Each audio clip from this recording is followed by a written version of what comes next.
If you are over 40 and feeling invisible and thinking that the best of your years are behind you, I am so excited for you to meet my friend Shavita Kotak.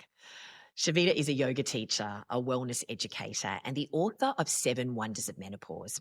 And she's going to share how we can welcome this sacred rite of passage as a divine invitation to really listen to our bodies, ask for what we need, and go after what we want with the force of nature.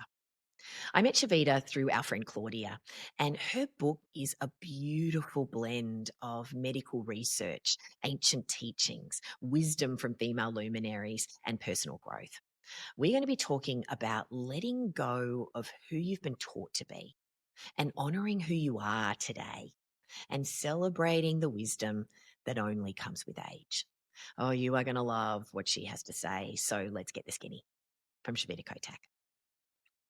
Oh, Shavita, I'm so excited that I get to talk to you about the Seven Wonders of Menopause. I love this book, and I love what a beautiful mix of medical research, ancient traditions, ancestral wisdom, honest conversations with women, and personal experience it is.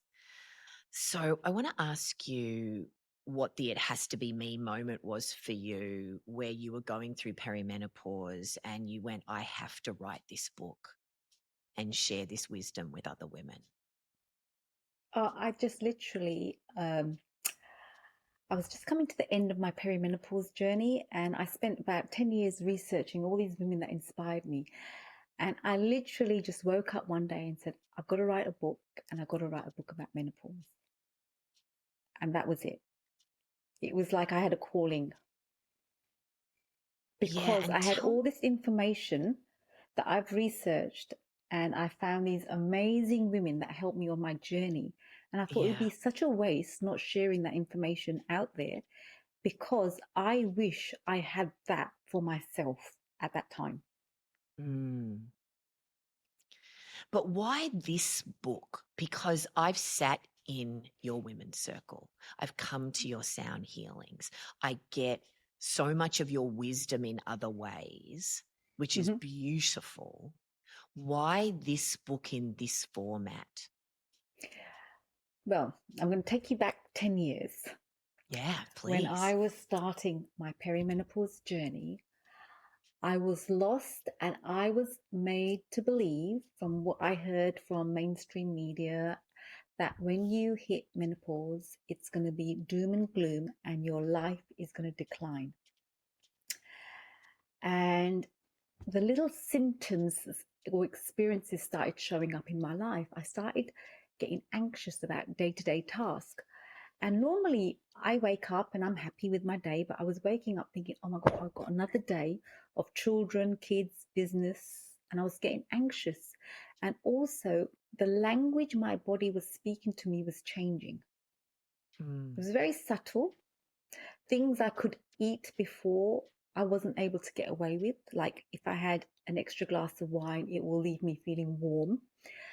And I was kind of like not knowing who I was anymore. So the role I was identifying with before was shifting. I wasn't sure what was going on. And then I actually said to my husband, after I think it was a couple of years of this feeling of, I'm feeling a bit lost as to who I am. My body's changing its language. My menstrual cycle was changing. My body temperature was changing. My skin texture was changing. And I thought, I need to go away and rediscover and just have some space from the busyness of life. And I went to Byron Bay to do a juice fast. And when I was there in the fast, I was watching some health programs and I saw Dr. Christiane Northrup doing a presentation. And she said to me on the podcast or the presentation, menopause is a time when a woman becomes who she's meant to be unapologetically and shouts it out loud.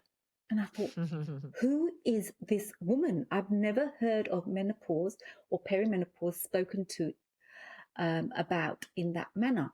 Because before that, every woman I asked in her 50s and mid 50s used to put their heads down with shame and say it's a horrible time of your life. And I had just had this question, surely it can't be at the end, just when I'm finishing my children, I'm getting to midlife. This can't be the end. And that was the change when I heard Dr. Christiane Northrup say that one sentence, that the sentences, and that's the woman I'm going to follow. And then from that, I started researching different ways of viewing perimenopause, and I started taking ownership of how I wanted to do it. Yeah, no, I love this idea of taking ownership of your journey and your Yeah. menopause transition. I love Christiane Northrup's quote, which you use in the book, that menopause is the mother of all wake up calls. It's not just about physical symptoms, it's an opportunity to transform and improve your life and ultimately our culture. Oh, And now you're part of that, And I also love that she quotes in her books and in your book, Dr. Martinez, which I yeah, just think it's the great quote about menopause. Getting older is inevitable, aging is optional. And getting older absolutely. is an opportunity to increase your value and competence, which I absolutely love. And I really love one of your quotes in the book, where you describe menopause as being hijacked by the universe Yes. in the most exquisite way. So talk to me more about what that was like for you when you took up that invitation and you surrendered and you So I embraced being hijacked. hijacked by the universe. Basically, the universe came tapping on my shoulder, telling me that how you used to function in the world is not going to work anymore. Now, you can Mm, resist and carry on as normal, like your body is still 20 and in your 30s and in your early 40s, but it's not going to work because it's going to come up in your body. Your body's going to communicate that this is not acceptable any longer. And that was when I took the invitation and said, I want to see myself, I want to feel everything, and I want to start listening to my body. So I give you an example. Jane Hardrick Collins talks about a hot flush. A hot flush is there to tell you, the message is it's going to be there to burn something away that is not serving you any longer. mm, So instead of me fighting that hot flush, I would ask that hot flush, what are you trying to tell me? Now, it is either telling me I've eaten bad food. This is the physical side. I've drank an extra glass of wine. mm. I'm stressed and I haven't set boundaries. Yeah, Yes. that was it was telling me. And it was telling me to open my voice and speak my truth. Now, that's very uncomfortable for me to say, no, I can't do that. Because I was putting other people first, like we all do as busy women, accommodate other people. And Jane Hardrick Collins says one important thing about estrogen. Estrogen is this veil of accommodation and self-sacrifice. So when a young girl goes into her bleeding, her first bleed, that veil comes upon her. And it's your time to self-sacrifice and accommodate people and nurture your family and your career and give to the world. And then all of a sudden, perimenopause starts and that veil starts lifting. And I don't want to accommodate everybody any longer because I Yeah. physically can't. Yes. And that veil starts lifting. Now, with that lift of the veils comes difficult conversations that starts probably mainly with the family. Actually, husband, I can't do that anymore. You're going to Or have to I do it. don't want to do that. No, I don't want to do that anymore. Yeah. Because if I do that and say yes to you, I'm saying no to myself. Yes. So I got to a tipping point in my life. The pain of staying the same was more painful for me than the pain of unknown. Mm. And I took that invitation. I'm happy to go with the pain of unknown because I cannot stay in the pain of this current situation. That was all Yeah. internal within me. Yeah. I love how Christiane Northrup says happiness is an inside job. Yes. It's exactly what you're talking about. I love the mantra of this book, or one of the missions is debunking this myth of what menopause is, and that it's an invitation to unlearn what we've been told, awaken to the truth, claim our voice, and so forth. I want to ask you about this idea of the transition being an enormous transition and transformation of power and freedom. You Yes. talk about in the book when you were a young child and then a young woman living in an Indian culture in London and feeling like you were trapped or stuck between two worlds and Yes. not knowing where your voice was in that world. Mm-hmm. And you've always been seeking that freedom, strapping on a backpack and going, I'm leaving, and going and traveling the world and moving to Australia and all the things that you've done. I want to ask you about this journey of you finding your voice Yes. and, more importantly, using it, and how menopause has really guided you to the freedom that you've been craving your entire life.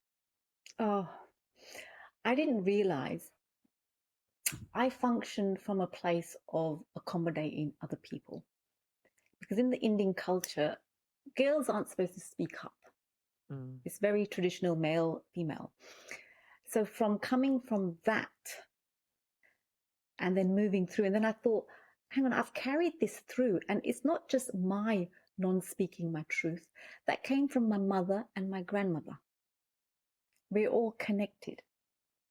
And I'm going to The show you red a little thread. diagram, the The red red thread. thread. Yeah. So here's a diagram, and there's a picture of, say, this lady is my grandmother.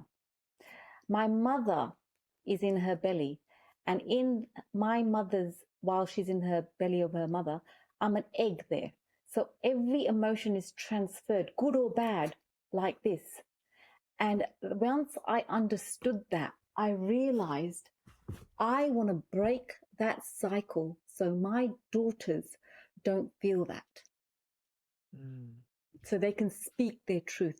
And honestly, when you're speaking your truth, for me, my voice is shaking. Even like now, speaking my truth with this book, it's uncomfortable for me. Mm. But I choose, there is no choice, because I want to bring this out to the world so women have the choice. There is another aspect far bigger in perimenopause, and it's a personal journey back to yourself. Yeah, it really is an invitation. And Yes, not being able to menstruate and carry children anymore is an invitation that your body is just for you, that your life is just for you now. yeah, I love Jane Hardwick Collins' invitation to embrace the teachings of the red thread and decide that you're going to be the person that breaks the cycle of ancestral narratives that don't serve you. yes. So you are now breaking the cycle of the ancestral narratives that don't serve you and teaching your two girls a different way to be. But I don't need to even teach them. They're watching. Yes, yes, They're yes, yes. watching. They're watching. My mum never had self-care. She never went out for a massage or had dinner with her friends. I never saw her going and looking after herself and going away for a weekend. I'm doing that, so my daughters are watching. Yeah. Yeah? Yeah, I want to ask you about something that Gladys McGarry was talking about, this trusting of your voice, right? This Yes. journey of independence and freedom and using it. And she talks about life being a jigsaw puzzle, Yeah. and that the pieces are waiting to be recognized and placed. Yes. And that we're not defined by our limitations. We move beyond them, and that we're aging into health, the health Yes. of who we are, and every stage requires you to adapt and grow. So besides this learning to use your voice and saying no, the power of saying no, what other jigsaw pieces have been recognized or being put into place for you during menopause, and through the journey of writing this book and speaking to these women? Okay, the first thing is menopause is not doom and gloom. It's a definite invitation to explore who you really are and let go of all the things that you were told to be and do. Okay. So what has it been for you though, personally? For me, it's like I've finally given myself permission to be me, not the version of me that has to hustle, do everything, be everything for everybody else. And if I don't do that, who am I? What's my value? Yeah, because that's the hustle culture, especially Gen X has been brought up with do, multitask, do it all, burn yourself out to the ground. There's nothing left for you. So now the main thing for me is like, I don't have to live that way. I have to live in harmony with my body. My body is communicating to me all the time. And I've just got to let it talk to me, and I've got to be still enough to listen. And that's where what happens with the men. And also another thing is aging in our culture. It's so youth orientated. That our value is on our youth and our beauty. Now that's another thing I had to let go of, because I used to think, oh my gosh, I'm going to lose my looks, I'm going to lose my beauty. What am I when I become middle age? Am I going to disappear in the background and become invisible like I've been told? And the truth is, when a woman goes in to menopause, she retains her sacred blood. And then she can tune in to the moon instead of giving out to the world. And that moon is intuition and guidance for something far bigger than yourself. So what is your intuition telling you now, besides I want to share this wisdom with the world? I've got this calling. I want to be living with my divine feminine energy, sharing it with the world and being a seeker of wisdom and a sharer of it. For you personally, what have the downloads been that are guiding you in this next chapter specifically, besides the calling of sharing the wisdom for you on a personal level? On the personal level, I feel excited about life.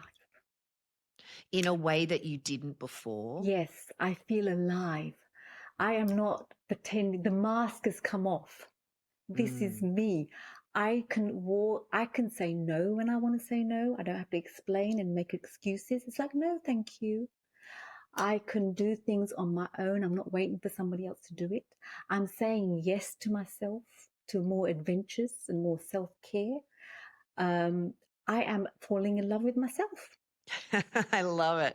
I And love how Alexandra Pope in your book talks about building the muscle of no. yes, Building the muscle of no, which is such a great way of saying it. She also talks about something you were saying before about exercising that rest and digest, and she calls it the 1% of change, and exercising the 1% of change every day, and those small moves on a daily yes. basis make such a massive difference. So when you were interviewing her and you heard that 1% of change, because that really resonated with me when I read the book, what have the daily 1% of change looked like for you as you exercise the muscle of no, as you say yes to you, all the things? So what I've done with that, I added a sacred pause into my responses. So if somebody asks me, Ooh. can you do this for me? I actually pause for a second and say, do I want to do this out of obligation? And by me saying yes, am I going to be saying no to myself? A quick pause. So I'm able to better be honoring myself. So I add that pause, whereas before I'll just think, yes, okay, I'll accommodate you. So I add a sacred pause and I actually ask myself today, what does my body need today? What do I need to say yes to? What things do I have to do? And what are the things that I'm adding in there? And what can I let go of to create some space in my day? Yeah, I For love that. me, I'm taking that from you, the yes, sacred pause when yes. I get asked something. It's really, really, really great. Look, when you were, gosh, there's just so many great takeaways from these amazing women. So you've interviewed these 6 women. Yes. It's really incredible. So, listener, we've got Dr. Gladys McGarry, who's known as the fairy godmother in the Yes. Seven Wonders. Then we've got Ibu Robin Lim, who's known as the mother. Then Mm. we've got Alexandra Pope, the initiator. Jane Hardwick Collins, the boss witch. Yes. Dr. Christiane Northrup is the ageless goddess. Yes. And Dr. Vandana Shiv is the warrior. And then number 7 is Shavita and all of us. Yes. We're the seekers of wisdom Yes. and knowledge by being part of this. It's so beautiful. So when you were thinking about these 6 wonders, knowing Yes. that the 7th was going to be you and us, how did you decide who those 6 were going to be? And I love how you got that introduction of how they came into your life and how they influenced you. But I mean, gosh, there's so many goddesses on planet Earth. Why these 6? Oh, Tess, it just happened. I had no control over it. It unfolded. And you just allowed it to Yes, come in. I trust my intuition. When that Mm. message, this is the hijack, when the message came down from the universe, I'm going to write a book, and I'm going to write a book about menopause. Now, in that sacred pause, I had an opportunity to take on that message and go with it, or ignore it and say, no, I'll just carry on with my life. Mm. And I chose in that sacred pause, oh, there's a message there for me. Now I've got an invitation here to do something, to make a difference. Am I going to take the invitation, or am I going to just stay here? And I said, I'm going to take that invitation, and I'm going to just email Dr. Christiane Northrup and ask her, would she like to be part of this book? Because she started the journey for me. Yes. And I sent her a message, I think it was on the 28th of December 2023. On my birthday, January the 10th, it was here, but it was January the 9th, which is my birthday. Around about then, she emailed me and said, yes. And I said, oh, so that's it. This is what I'm going to do. I'm going to write this book. And then from her, I got to know Dr. Gladys McGarry, because she was 103 years old. And I looked at her life, I said, she's 103 years old and she's vibrant. She's on social media, sharing her book, A Well-Lived Life. And I said, I want to follow her. I want to learn from her.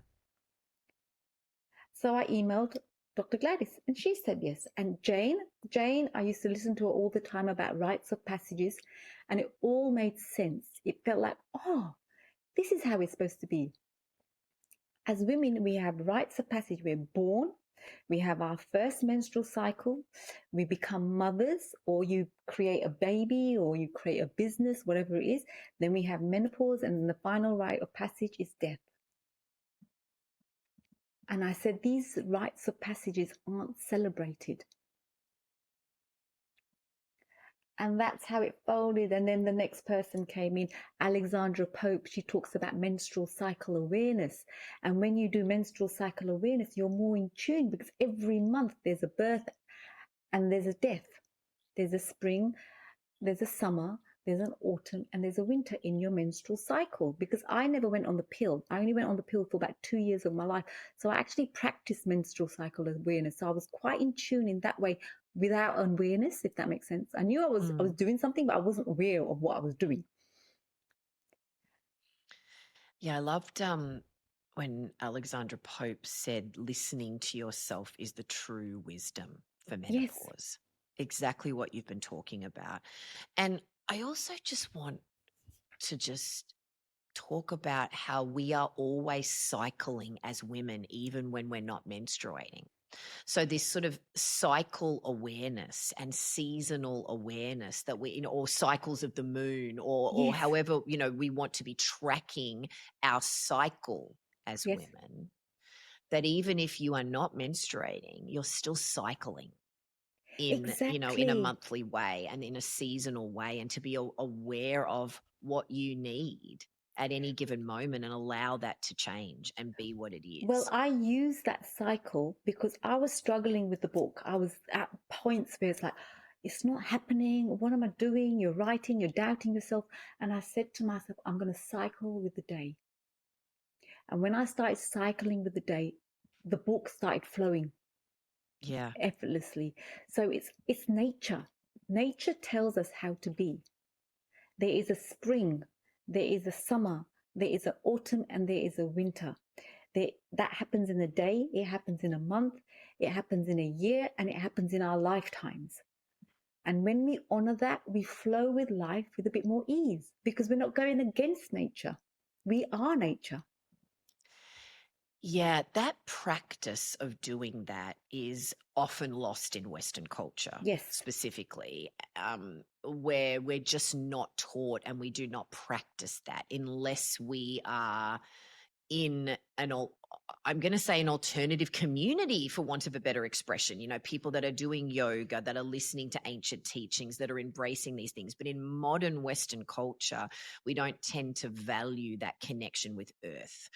So when Dr. Vandana Shiva was talking about that connection with earth, seed, soil, and women, that yes, it's real, that we are the caregivers of the earth in ancient times. And then when, women were struck down for their wisdom and proclaimed witches and all the rest of it, we've discounted that under a patriarchal system that sort of wanted to squash the wisdom of women, so I really appreciated that piece of it, getting actively and mindfully involved in your own nourishment, as you were saying, the nourishment of your life, your family, your community, yes. the planet or whatever. So what was the big takeaway of speaking to her about that? I love how you have a wrap up in each chapter of what you've learnt on a personal level, but as you say, connecting with earth, connecting with nature, realizing that we are all energy. Yes, What's been the big takeaway from talking to her? so with Vandana Shiva, she reminded me nature is science. Yeah. It tells us how to be. There is seasons in everything we do. And when we interrupt it with chemicals outside of when we put, it doesn't flow. It's like at the moment, as women, we are expected to be in summer all the time. Production, production, production, producing, producing, producing. When is the rest there? And that's why we're not in balance. And when you start honoring the seasons of your body, of the day, of the month, of the year, of your life, you connect to nature and you connect to yourself because you're listening with intuition. I loved when you and I were talking where you called it the cage of aging. Oh, You called it the cycle of chasing. And what I'm hearing from you sharing is that you've stopped chasing and you're allowing things to come to you intuitively yes. and So, being in the flow of that. Dr. Christiane Northrup wrote a really beautiful book, Goddesses Never Age. Yes. And in that book, she says it's the cage of aging. Now, it is a cage. I was in that cage in my early 40s because there's a point where all of a sudden you think, oh my gosh, I'm aging. And Mm. I either go and try to hold on to this youth, which is outside of me, or I just accept who I am for where I'm at and embrace it. And I feel so much better inside because your happiness is an inside job. Nothing outside of you is going to give you happiness. Nothing. It might give you temporarily blips of happiness, but it all starts within you. And once you're happy within yourself, everything else around you doesn't really matter. You start flowing with life and you dance with the universe. Yeah. Going back to Christiane Northrup again, I liked when she said perimenopause is adolescence in reverse. Yes. That it's a So time to reconcile parts of yourself that may have been neglected or suppressed. yes, so there's something really important that happens. Dr. Christiane Northrup and Jane both said this. There's these two magic hormones, right? Nobody really talks about this. And when I found that out, I said, aha, that was another aha moment. So when a girl starts menstruating, at ovulation, there's these two hormones that peak. folate stimulating hormone and luteinizing hormone. Now, those are the two hormones that peak, and you're the most charismatic and the most intuitive at that time, because at ovulation, you're looking for your partner. Yeah, you're looking for a partner, so your intuition is heightened because I need to find the right mate to co-create life. Yeah, nature. So what happens with a girl that's menstruating? It peaks at ovulation and then it goes back down. The magic that happens in menopause is those two hormones stays elevated after menopause. Your intuition is heightened and your visionary abilities is heightened. And that's the power of being a postmenopausal woman. And that's why all the witches were burnt. Yeah. Because when a postmenopausal woman, she speaks her truth and you can't shut her up.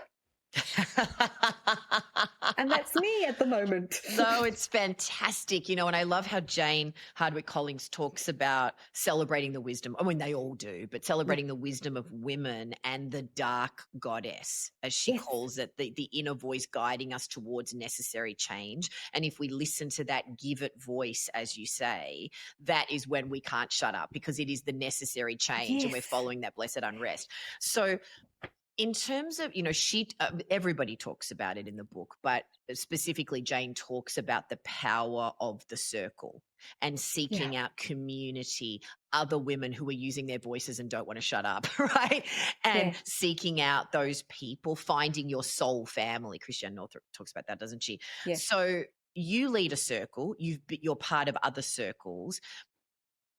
Let's talk about the power of finding circle. So, listener, if you are not in a women's circle and you're not part of that experience, let's just share the wonder of sacred circle with other women. In history, women have been gathering for circles for ages, for centuries. They used to circle around a tree.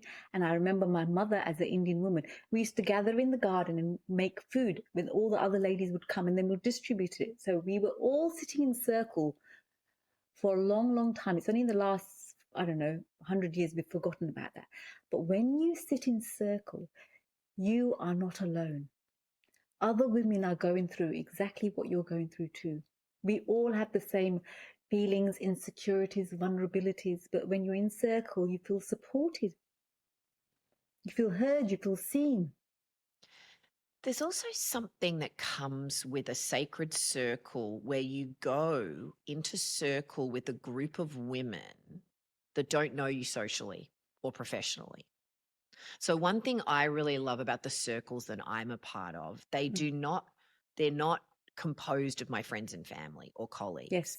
So when you come into that circle, whatever you share is being seen and heard through an unfiltered lens in terms of you. There's a lens, obviously, with the way we listen and see as human beings, of course, but not through the lens of knowing anything about you, just what you're sharing as part of the collective conversation. And I find that incredibly freeing and empowering. Exactly. So the circles have rules as well, because in the circle, we're not judging, we're not giving advice, we're listening intently, 100% listening. We have an opportunity to be seen and heard intentionally. And it's done in a confidential environment. So you feel safe to be spoken, to speak your truth. Because remember, in the past, women were burnt and killed for speaking their truth. So we still hold that in our memory. Yeah, and I do like the tradition of passing the stick, or, different circles The have crystal or whatever, different traditions. Absolutely. Using oracle cards. I mean, there's just so many things that can happen in circle, depending on the nature of the circle, which is so, so beautiful. And what I love, another thing I love is women claiming their role as custodians of wisdom and actually celebrating the wisdom you have to share and the wisdom of others.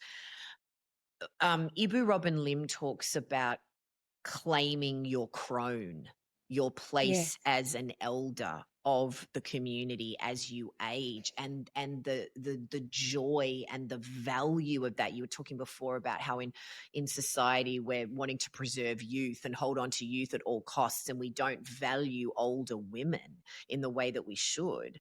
So how are you claiming your role as a crone, as an elder? Well, you see, I'm in the spring of my crone years. So I'm in adolescence in this stage of my life. Yes, Yeah. yes. So, let's just work it out roughly. So between 0 and 25, you're in your spring years, yeah, roughly.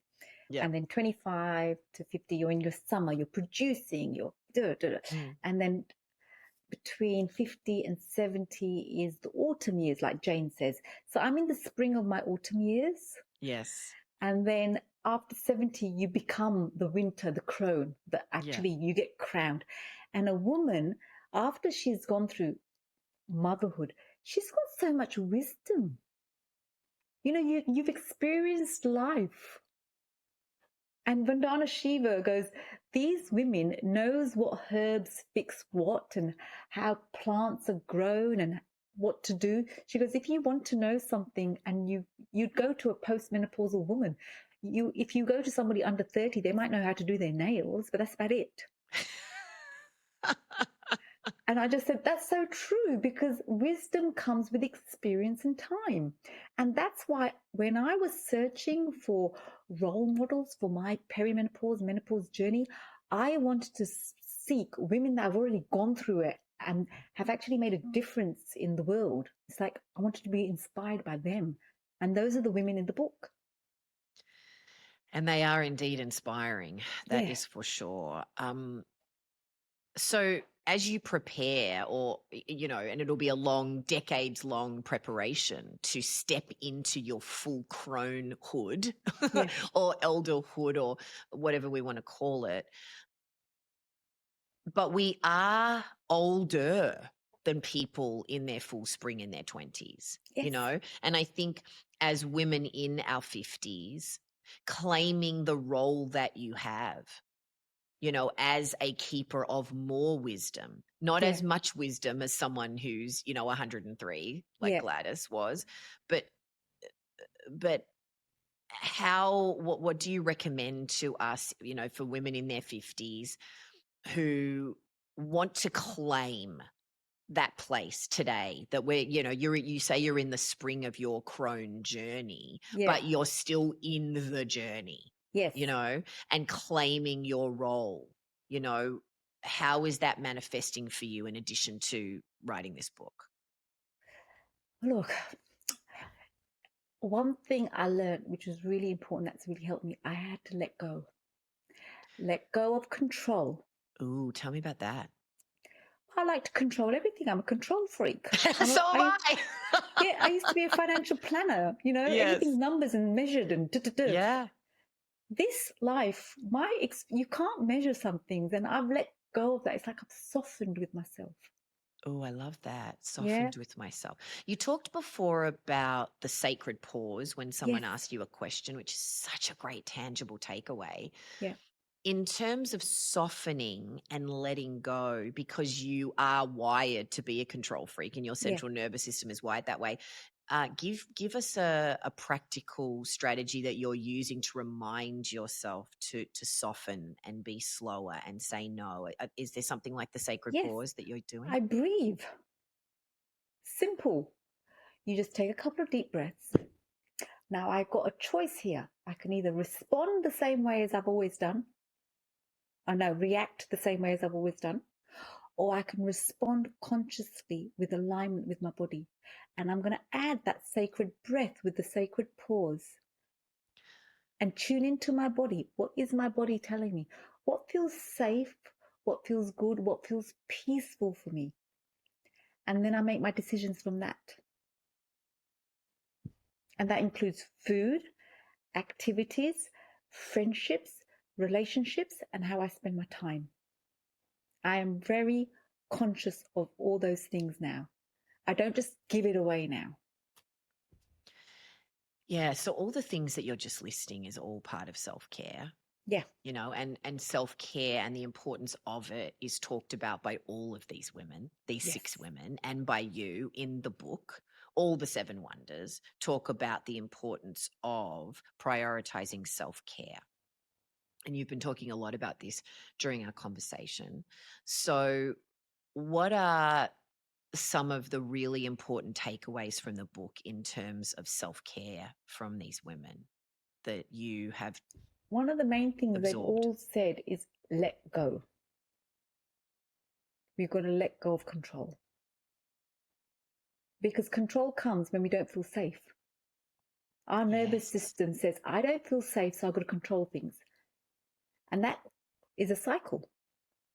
But when you feel safe within yourself and you let go of control, whatever happens, I'm going to be okay. And I'm going to surrender with myself and not feel as if I need to hold on to something, like hold on to my beauty, hold on to my looks, hold on to my weight, how I used to be. You just got to surrender. And it comes in little steps daily. You can choose. Am I going to go into react the same way, or am I going to respond consciously with intention? Yeah, the responding with intention is really key to this. What have you learnt from these women about owning your power, stepping into it, using it in a mindful way? I don't know whether I would call it power, What but would you one call it? thing I've learned is when you do it with love, What would you call it if you wouldn't call it power? becoming, Okay. because you're becoming softer. And sometimes with anger, you're kind of doing this, but when you soften and when you act through love and you make changes through love, it's a different energy. That's what I think. And before, in my old, it's like, I want this, I want control, I want to do this, do that. Now I want to just soften. I want to flow through life. Yeah, that's feels lovely. It Mm. really does. But it feels lovely, but how do you actually do it? Shall we sort of think about that? It Yeah. comes in small steps daily. Like first thing in the morning, do I pick up my phone or do I say to myself, I'm going to have half an hour where I get up, I clean my body, I brush my teeth, I have a shower, I prepare myself for the day. You're planting the seed of the day. And then that's the spring of the day. Let's look at that. The spring of the Okay. day where I'm planting the seed of my intentions, what I want to do. And then the summer comes where I'm doing my work. And then about 3 o'clock in the afternoon, I might do my appointments where I'm speaking to people where I don't need as much brain work when I need to concentrate. Mm. And then in the afternoon, about 6 o'clock, I'm getting ready for my family time, wind down time. And I like routine. Mm. Yeah, my body knows this is the time I'm going to go to bed. And it starts with those simple little things. And also, food makes a big difference. As you know, I try to have everything homemade. Mm. And it's not always possible to have everything homemade, but when possible, I like to buy my food from the markets where I know where the fruit and veg is coming from. I know what's seasonal. And I know when I eat something bad, there's going to be consequences. And sometimes I do. But I know that limit. If I have too much sugar, I know I'm going to be feeling hot in the night. Mm. But I do it with awareness because it's like, okay, I'm going to enjoy this chocolate or whatever. And I know I'm going to be feeling warm, but I know that.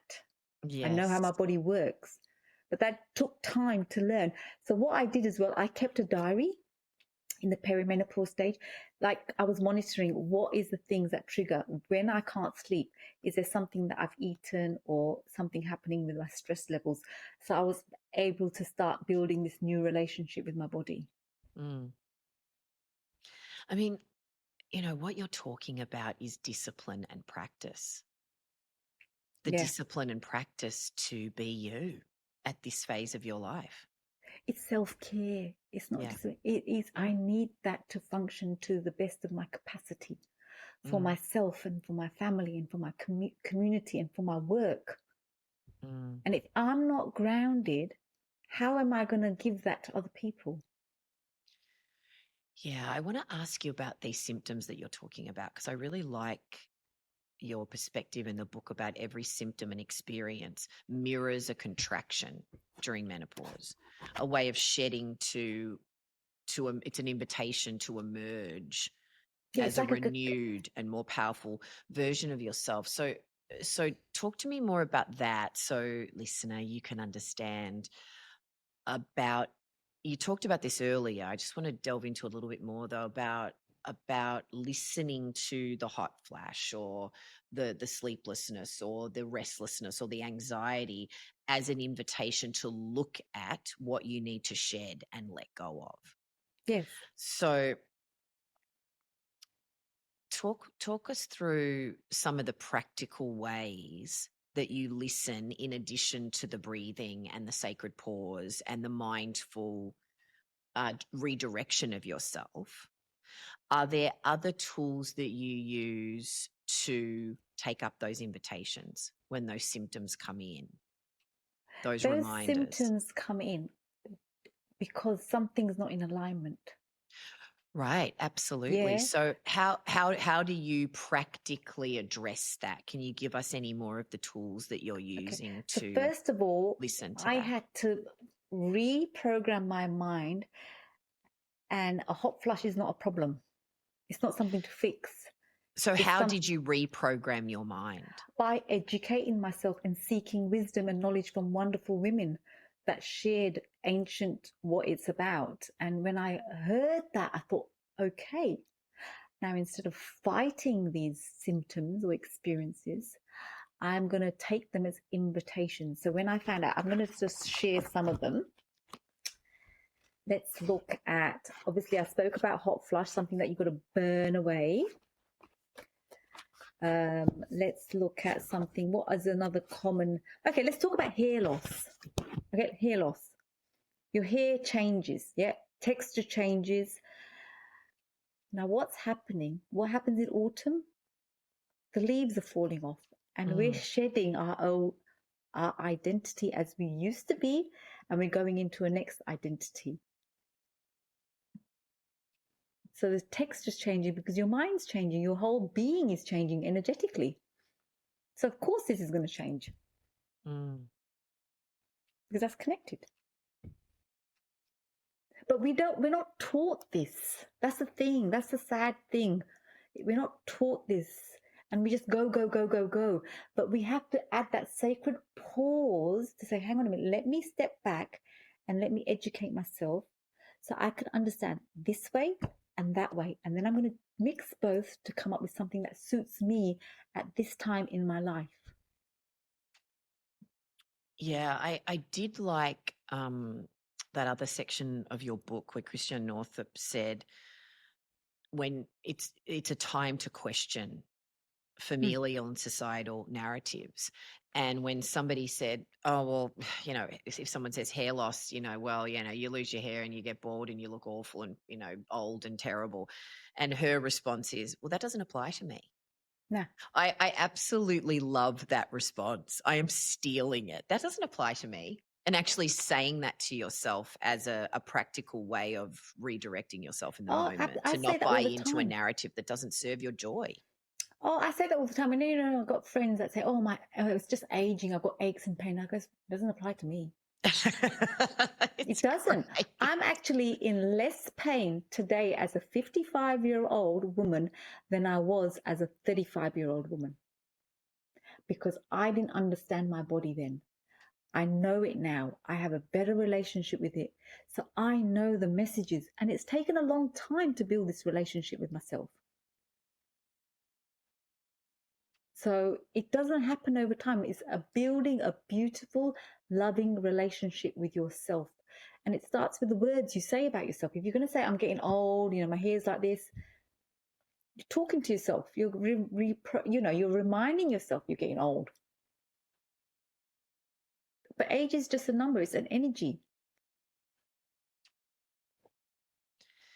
Yeah, we're just not taught in Western culture to cherish and respect and honor our elders in Yes. a sacred place. It's part of Eastern culture, and I know that intergenerational cohabitating that is part of Indian culture. Is Yes. something that you have been brought up with. In Western culture, we're typically not doing that. I know we're sort of moving into that a bit more by economic necessity, because the cost of living is so high. People are cohabitating in an intergenerational way in Western culture in a way that they perhaps weren't doing in the past. But it's not the same impetus as it is in some of these other cultures. Um, so how are you honoring your elders in addition to writing this book and your work in your personal life? How are you showing your daughters, by them watching what you're doing? How are you taking your place as an elder and also just honoring people that Well, are they older than they're you? watching how I behave with my mum and my parents. Mm, So my parents live in England. I go back once or twice a year mm. to spend time with them. So they're watching that. I don't need to go. It's miles, it's on the other side of the world. Twice a year, once a year going back home to see them. But I choose to because I want to. And they and them spending time with their grandparents, they're listening to stories. Now we used to all live together, but remember, I've got to just share something. In the 1960s, when the pill was introduced, I learned this in financial planning. Before that, there was one person working, and with one person you'll be able to buy a house, feed your family, and look after your family. The pill was introduced, and then all of a sudden the economy and inflation went peaking because there's two people working now and the highest prices went up. And now we're in a situation, even when two people are working, there's still not enough to feed your family and look after yourself and your family. So we're in a situation where we cannot keep up like this. Something has to change.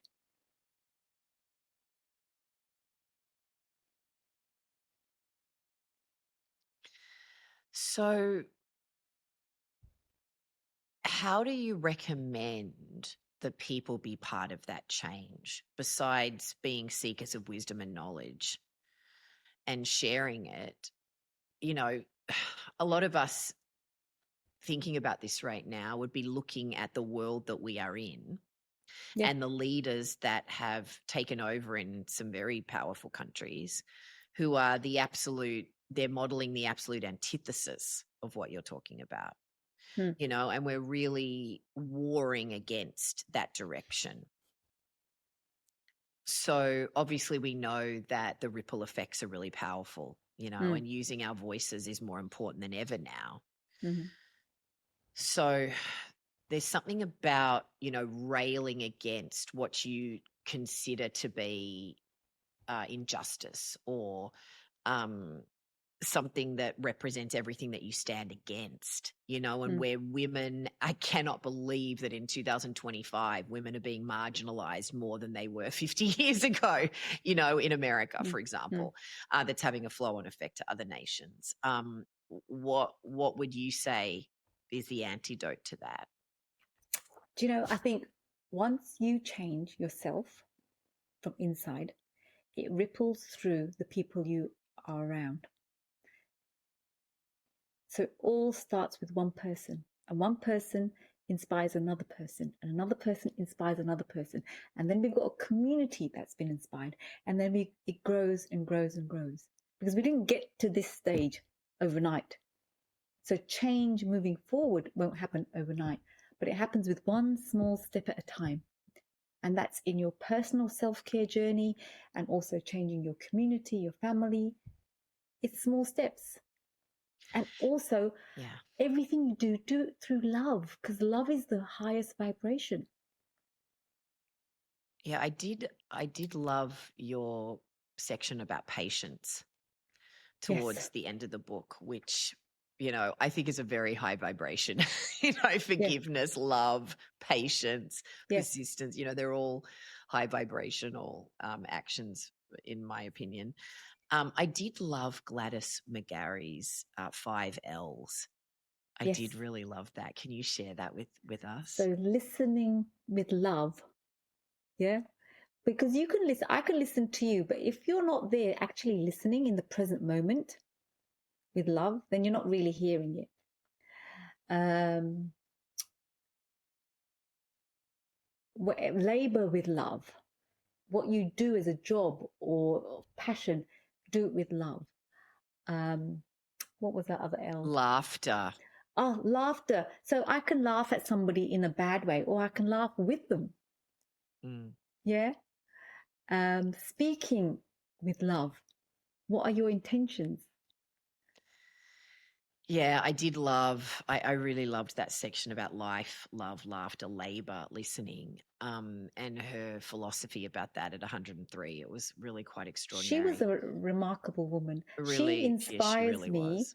that thinking, okay, if she can live till 103 and still be on social media sharing her wisdom, yeah, and looking glamorous, and she had a mission, she had a legacy she wanted to leave behind. And that energy came through her through social media.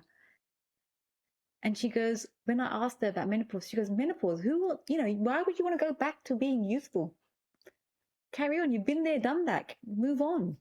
Yeah, I really loved the poem at the beginning of the book, ending with the poem at the beginning and the end. I just Yes. want to share just one of the little Yeah, go. stanzas for you, listener. Menopause is a gateway, not the end, a time to rise, to break and mend. Each change a spark, each symptom a guide, calling us inward where truth resides. That was my favorite part of the Oh, poem. It was so, so beautiful. So I always close every episode with the same question, mm. which is when you have a dream in your heart and you don't feel like you have what it takes to make it happen, what do you say to yourself? I say trust yourself and trust everything's going to be okay. There's two options, fear or trust. What are you going to choose? What's the worst thing that's going to happen? We're all going to die in the end anyway. So what does it matter? Let's just go for it. Yeah, let's just go for it. But my big takeaway from this conversation is allowing, being softening and Yes, allowing things to be, and then saying yes to what you trusting that trusting and it's saying all going yes. to Yeah. be okay. And when we surrender, our nervous system is relaxed enough to receive. Yes. Yeah. Yeah. As you're saying that to me, I'm thinking that menopause is the ultimate invitation to trust yourself Yes, more than anything or anyone. yes. And everything we've been sweeping under the carpet has to come out, as Christian Luther says. And it comes out in menopause. It's like, no more body. You're not going to carry on treating me like this. I'm going to give you a hot flush to slow you down. I'm going to give you sleepless nights to make sure you stay in bed. I'm going to make sure you listen to me because it's Yeah, tapping going you. back to what you were saying, the ultimate wake up call. Yes. Yeah. And those uncomfortable symptoms are invitations to Yes. address what has been suppressed. Yes. Yes. Exactly. Yeah. Oh my goodness. Wow. I really love this perspective. What's your hope for the book? Oh, look, my hope for the book is that people have two choices and they can mix them to suit their own personal needs. And I hope women start listening to their bodies and not thinking of menopause as a problem to be fixed, like Jane says, but an invitation to the new version of yourself, a remembering. of who you originally were before we were programmed to believe something else. Yeah. Oh, yes, yes, yes to that. Thank you so much for this beautiful conversation. I love you. Thank you, Tess, for inviting me. This was beautiful. Thank you, everybody listening. Oh, what a beautiful conversation about honoring the discipline and practice of honoring who we are, honoring the divine feminine, honoring female stories. I'm really going to be paying attention to the red thread in my family. What ancestral narratives do we need to let go of in order to heal ourselves and show the next generation a better way? That menopause is not the end, it's a gateway to our greatest power. That during menopause, our intuition and visionary abilities are heightened. So allow yourself to be hijacked by the universe in the most exquisite way. Oh, I loved when she said that. That when faced with aging myths, we can respond with, well, that doesn't apply to me. And that aging doesn't mean disappearing. It's an opportunity to upgrade our value and intuition. I loved when she said menopause has helped me soften within myself, act with love, and be in the flow of my life. That when you feel safe, you can let go of control, surrender, and be present with whatever happens. Oh, I love Alexandra Pope's message that listening to yourself is the true wisdom of menopause, and that it's not a problem to be fixed. It's the ultimate wake-up call to trust yourself more than anything or anyone. That divine invitation to create a loving relationship with your body, and that the uncomfortable symptoms are invitations to voice what's been suppressed and shed what doesn't serve you and step into a renewed and more powerful version of yourself. I love the Jane Hardwick Collins call to see symptoms like a hot flash as a signal that there's something that isn't serving you that needs to be burned away. And Shavita was picking up that call and saying to herself, is it a food I've eaten? Am I stressed and need to set boundaries? Or do I need to speak my truth? And the importance of cultivating that practice of asking what your body needs every day and honoring the answers. What things do I have to do and what can I let go of to make space in my day for what I really want to be doing? Exercising that muscle of no, and that saying no can be a sacred act of love that leads to the right yes for everybody. I loved when she shared adding a sacred pause before responding to honor herself. Just taking those couple of deep breaths to consciously respond in alignment with your body. What feels safe and peaceful, and that she makes choices from that place. I'm certainly going to be applying that in my life. It was interesting when she said the pain of staying the same was more painful than the pain of the unknown. And just saying yes to something or somebody means saying no to myself. And that by surrendering to that listening, you are able to receive the wisdom from yourself and others. That we can use menopause as an opportunity to just be and not be pushing and producing all the time. I really loved honoring the cycles and the seasons of nature, of life, of our bodies, of our day, our month, our year, the chapter of our lives, that there has to be a summer, fall, winter, and spring energy in every day and every chapter. And just the beauty and the practice and the ceremony of honoring female elders, and that it's our responsibility to embrace our place as leaders as we age, leaders of our communities, of our families, of nature, of the earth, of history, of story, and the importance of sharing that feminine wisdom to be a part of our own healing and the collective healing in our families, relationships, work, communities, that by using our voices and sharing our experience in sacred circles, we are seizing our role in generational change. Oh, that really, really spoke to me. So definitely connect with Shavita. We've got all of her links in the show notes. I loved when she said that change starts with one person. When you change yourself from the inside, it ripples through the people around you. One person inspires another person, and that person inspires another.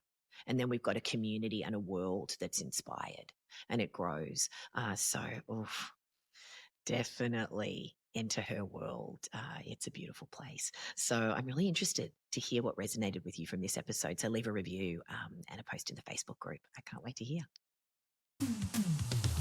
I want to hear about your It Has To Be Me story. So head on over to ithastobeme.com/stories to share it in our free community. You can also join the conversations we're having about this episode and others. I'm Tess Masters. Join me next week and we'll dive inside another great story to help us go from dreaming to doing.